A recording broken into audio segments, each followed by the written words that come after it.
Hello guys, मैं लेकर आ गई हूँ आपका फेवरेट सीरियल। जी हाँ, इमली। आज के एपिसोड में हम क्या देखेंगे? आज के एपिसोड में हम देखेंगे कि जैसा कि आप सभी को पता है कि कल फ़ोटो फ्रेम गिरने पर जी हाँ, आदित्य की माँ बहुत परेशान हो जाती है और रोने लगती हैं। आज हम देखेंगे कि घर वाले आकर उनको चुप कराते हैं और बोलते हैं कुछ नहीं होगा, सब कुछ ठीक हो जाएगा। वहीं पर निशांत भी बोलते हैं घबराने वाली कोई भी बात नहीं है, हम सब भगवान से प्रार्थना करते हैं, सब कुछ अच्छा हो जाएगा।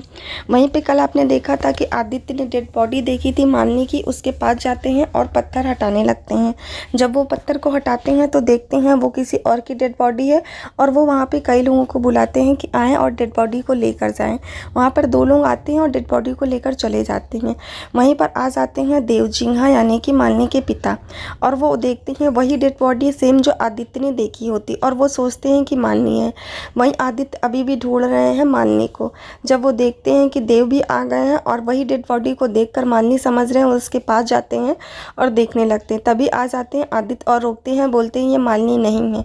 इस पर देव बोलते हैं कि मालनी नहीं है लेकिन ये किसी की बेटी बहन कोई भी तो होगी। आदित्य बोलते हैं कि आप चले जाओ, मैं मालनी को ढूंढ लूँगा। पर देव बोलते हैं कि आज मैं अपनी बेटी को लिए बगैर नहीं जाऊँगा। वहीं दूसरी ओर पुलिस सभी को हटा देती है वहाँ से और बोलती है कभी भी ब्रिज टूट के गिर जाएगा। लेकिन आदित्य बोलते हैं कि मेरी पत्नी मालनी वहाँ फंसी हुई और उसे निकालना बहुत ही ज़्यादा ज़रूरी है, लेकिन पुलिस वाले एक भी नहीं सुनते हैं।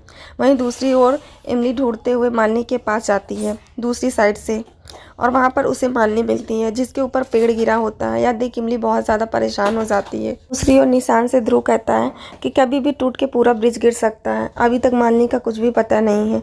वहीं निशान कहता है घबराओ मत, और घर वालों को इस विषय में बताने की कोई भी ज़रूरत नहीं है, वरना घर वाले सुनेंगे तो घर वाले और ज़्यादा परेशान हो जाएंगे। वहीं दूसरी ओर मालनी की माँ आदित्य के पास फ़ोन लगाती हैं लेकिन आदित्य फ़ोन नहीं पिक करते हैं और वो सोचने लगती है कि वो इस वक्त कहाँ चला गया है। वहीं दूसरी ओर मालनी से इमली कहती है कि तुम हिम्मत करो, आप हिम्मत करो, मैं आपको यहाँ से निकालूंगी।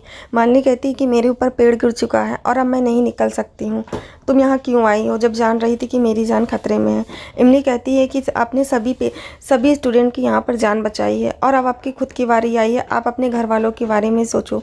एक एक करके सभी घर वालों के बारे में गिनाती है और बोलती है कि सभी घर वाले सोच रहे हैं कि कब मालनी घर आएगी, और वो कहती है कि आप हिम्मत बांधो, थोड़ा सा निकलने की कोशिश करो। इसके बाद इमली पेड़ को उठाती है और कहती है मालनी आप निकलो।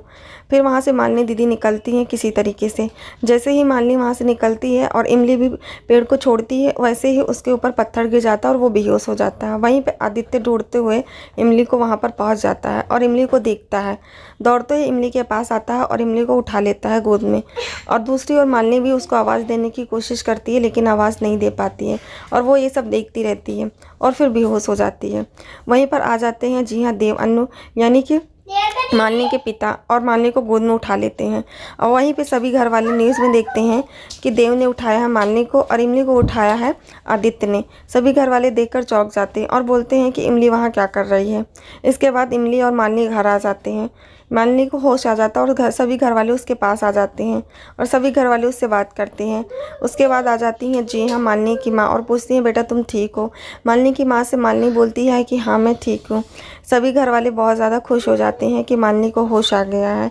इसके बाद सुंदर भी वहाँ पर आ जाता है और मालनी से और सभी घर वालों से कहता है कि इमली को होश आ गया है। सभी घर वाले इमली के पास चले जाते हैं आदित्य की माँ को छोड़कर। इसके बाद देव भी जाने लगते हैं तो अनून से बोलती है कि तुम क्या करने जा रहे हो। देव उस पर गुस्सा होते हैं और बोलते हैं कि आज अब तुम्हारी बेटी ज़िंदा है तो आज इमली की वजह से ही ज़िंदा है, कम से कम आज के दिन तुम मत कुछ बोलो। यह कहकर देव भी जाने लगते हैं। इस पर मालनी बोलती है कि मुझे भी इमली से मिलना है और वो इमली के पास जाती है मिलने के लिए। वहाँ पर इमली बोलती है कि अगर आपको चोट लगी है तो आप क्या करने आई मालनी दीदी, आपको तो सबकी ज़रूरत है। और इस पर मालनी उससे बोलती है कि जब तुम्हें पता था कि मैं इस हालत में हूँ तो तुम वहाँ क्या क्या करने आई थी, समझाती है। इस पर इमली बोलती है कि आपके तो सभी हैं लेकिन मेरा कोई नहीं है। इस पर मालनी बोलती है तुम्हारे सभी घर वाले हैं, सभी का नाम वो भी गिनाती है और कहती है कि अगर तुम्हें कुछ हो जाता तो पूरे घर वाले परेशान हो जाते हैं। तो आज का एपिसोड यहीं पे ख़त्म हो जाता है। कैसा लगा बताइएगा ज़रूर।